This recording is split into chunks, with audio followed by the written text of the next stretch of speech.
Welcome to our channel. నేను మీ శాన్వి. ఈ రోజు మనతో పాటు ప్రముఖ జ్యోతిష శాస్త్ర నిపుణులు చేబ్యం కిరణ్ శర్మ గారు ఉన్నారు. మన ఆయనతో మాట్లాడదాం. నమస్తే గురుగారు. అఖండ ఐశ్వర్యమస్తాను. ఎలా ఉన్నారు గురుగారు? అద్భుతంగా ఉన్న తల్లి. గురుగారు, ఈ మధ్య వృశ్చిక రాశి వారికి చాలా బాగుంది అని చెప్తూ అంటున్నారు. అంటే ఒక్క వృశ్చిక రాశి వారికే బాగుందా, అన్ని రాశుల వారికి కూడా బాగుంది అని చెప్పొచ్చా? అంటే ఏంటి విశేషత? అంటే ఒకటి ఏంటంటే మరి ఎవరెవరు దీన్ని ఉటంకిస్తారో తెలియట్లేదు కానీ ఒక్కొక్కసారి ఒక్కొక్క ప్రచారం పైకి టకటక వెళ్ళిపోతుంటుంది. అంటే ఒకే ఛానల్ అందరి విషయం చెప్పేసరికల్లా ఒక ప్రత్యేకత ఉందేమో అనేటువంటి భావనకు వెళ్ళిపోతుంటారు. ప్రస్తుతానికి వృశ్చిక రాశి వారికి ఈ చతుర్థ స్థానంలో కానీ అంటే 5వ స్థానంలో కానీ ఒక మార్చి నుంచి 5 గ్రహాలు ఒకచోట కలవబోతున్నాయి. ఇది మీనరాశికి మంచిదే, వృశ్చిక రాశికి మంచిదే, అలాగే మనకి మకర రాశి కూడా మంచిదే, అలాగే మనకి సింహరాశి కూడా మంచిదే. మరి ఇన్ని రాశి మంచినప్పుడు కేవలం వృశ్చిక రాశికే మంచిగా ఎందుకుందని అడిగితే ఈ రాశ్యాధిపతి వృశ్చిక రాశ్యాధిపతికి కుజుడికి కుజస్తంభన నుంచి బయటపడ్డాడు. కుజుడు స్తంభించిపోయాడు ఒక దగ్గర గత 40 రోజులుగా. ఈ కుజస్తంభన నుంచి బయటపడ్డాడు కాబట్టి వృశ్చిక రాశి వారికి బాగుండబోతున్నటువంటి ఒక చిన్న విషయం ఇక్కడ బయటకు వచ్చేసింది.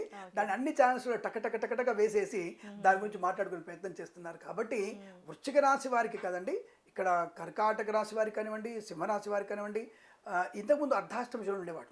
కుజుడికి వృశ్చిక రాశి వారికి అర్ధాష్టమిశుడు ఉన్నాడు. ఈ శని కూడా మారబోతున్నాడు ఇప్పుడు. అంటే అన్ని గ్రహాల యొక్క కదలిక ప్రారంభమైంది. రేపు వచ్చే ఉగాది నుంచి దాదాపుగా వృషభంలో ఉన్నటువంటి గురుడు మారుతున్నాడు, కుంభంలో ఉన్నటువంటి శని మారిపోతున్నాడు. ఇలా ఒక్కొక్క గ్రహం నుంచి ఒక్కొక్క రాశిలోంచి రాశులు మారిపోతున్నాయి. ఇప్పుడు మకరంలోకి ఇప్పుడు రవి వచ్చేసాడు. ఇప్పుడు మకర సంక్రాంతి నుంచి రవి వస్తున్నాడు మకరంలోంచి. మొన్నటిదాకా ధనుసులో ఉన్నాడు ఆయన. ఇలా గ్రహాల మార్పు అంతా కూడా ఒకేసారి ఇప్పుడు ఫిబ్రవరి మార్చి మాసంలో అన్నీ మారిపోతాయి. టక్క అన్నీ మారిపోయి స్థానం మారిపోతాయి. అందుకే ఉగాది ఫలితాల్లో ఈసారి చాలా విశేషాలు ఉన్నాయి. ఈ మనకి ఈ యొక్క రాబోయేటువంటి విశ్వావసునామ సంవత్సరం అనేది అద్భుతమైనటువంటి యోగాన్ని కలిగించబోతోంది. అవి ఉగాదిలో చెప్తాను మీ అందరికీ కూడా. మళ్ళీ మీరు ఇంటర్వ్యూకి వస్తారు కూడా చెప్తాను అప్పుడు నేను. అయితే ఇక్కడ ఈ వృశ్చిక రాశి వారికి ఉన్నటువంటి కుజస్తంభన నుంచి ఎప్పుడైతే కుజుడు బయటపడ్డాడో వృశ్చిక రాశి వారికి పన్నీటి స్నానం చేసినట్టు అయిపోయింది. అంటే వాళ్ళు ప్రశాంతంగా ఒక 100 కుండల నీళ్ళు స్నానం చేసినట్టు, అనేక భారాలు తగ్గిపోయినట్టుగా భావించబడుతోంది. అది కుజుని యొక్క ప్రభావం చేత.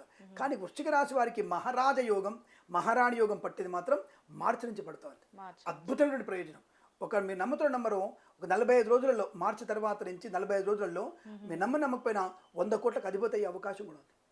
ఆ 45 రోజులలో 100 కోట్లకు అధిపతి అయ్యేటువంటి యోగం ఉంది. ఆకస్మిక ధనప్రాప్తి ఉంటుంది.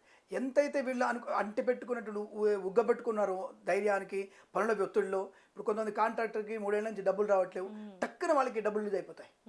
అసలు గవర్నమెంట్ సునాయాసంగా రావాల్సినటువంటి 30 కోట్లు 40 కోట్లు ఇచ్చేస్తుంది. బాబు బిల్ శాంక్షన్ అయిపోయింది అంటారు. లక్కీ లాటరీ ద్వారా కూడా మనకి ₹1,00,00,000 రావచ్చు.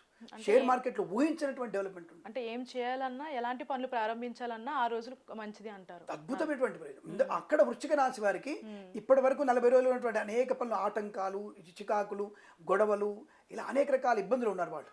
దానివల్ల కుజస్తంభం నుంచి బయటపడగానే కొద్దిగా రిలాక్సేషన్ వచ్చి, అంటే లగ్నాధిపతి రాష్ట్రాధిపతి ఆయనే కదా, కుజుడే వృశ్చిక రాశికి అధిపతి.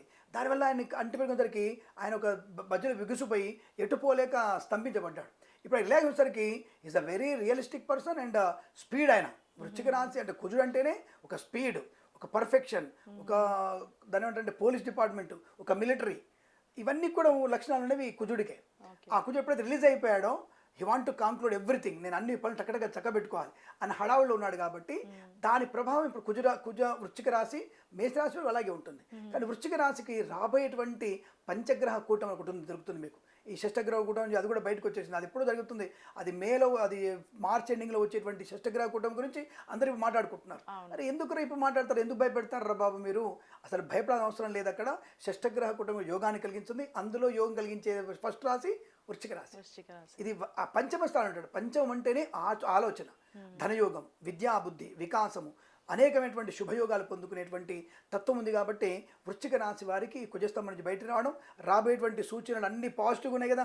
రెడీ టు ఫైట్, కంపల్సరీగా గెలుస్తాడు, ఇక గ్యారంటీకి ఇతనికి 4 లక్షల మెజార్టీ వచ్చేస్తుంది అనేటువంటి కాంక్లూజన్ వచ్చేసింది. కాబట్టి వృశ్చిక రాశి వారికి అదృష్టం పట్టబోతుందనే విషయం నిజమే. కానీ ఎప్పుడు కాదు, దాని నుంచి హఠాత్తుగా ఇప్పుడు వచ్చే అవకాశం లేదు. షష్టగ్రహ కూటమి తర్వాత, పంచగ్రహ కూటమి తర్వాత ఒక్కొక్కటిగా ఈ యొక్క వృశ్చిక రాశి వారికి కలిసి వచ్చేటువంటి అదృష్ట యోగాలు తప్పకుండా మీకు అనుకూలంగా ఉంది. అంటే అలాగే ఆ యొక్క రాశి కాదండి, తప్పకుండా కర్కాటక రాశి బాగుంది, సింహరాశి బాగుంది.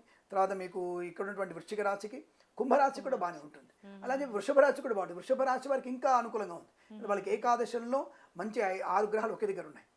7 గ్రహాలు కానీ 6 గ్రహాలు ఉన్నటువంటి రాశులు ఆ రోజున కనుక వృషభ రాశిలో పుట్టిన వాళ్ళకి అదృష్టవంతులు ఆ టైంలో అది చెప్తాను. మీరు కూడా వచ్చినప్పుడు ఒకసారి చెప్తాను, ఆ విషయం గురించి అడుగుతారు కానీ మన ఛానల్ కూడా చెప్పే ప్రయత్నం చేస్తాను. ఏదేమైనా ఈ విధంగా వృశ్చిక రాశి వారికి యోగాలన్నీ కూడా కలవబోతున్నాయి కాబట్టి అదృష్టవంతులు అనే విషయం స్పష్టంగా చెప్పబడుతుంది. అనుకూలంగా ఉంది. శుభమస్తు. ధన్యవాదాలు గురుగారు. శుభమస్తు.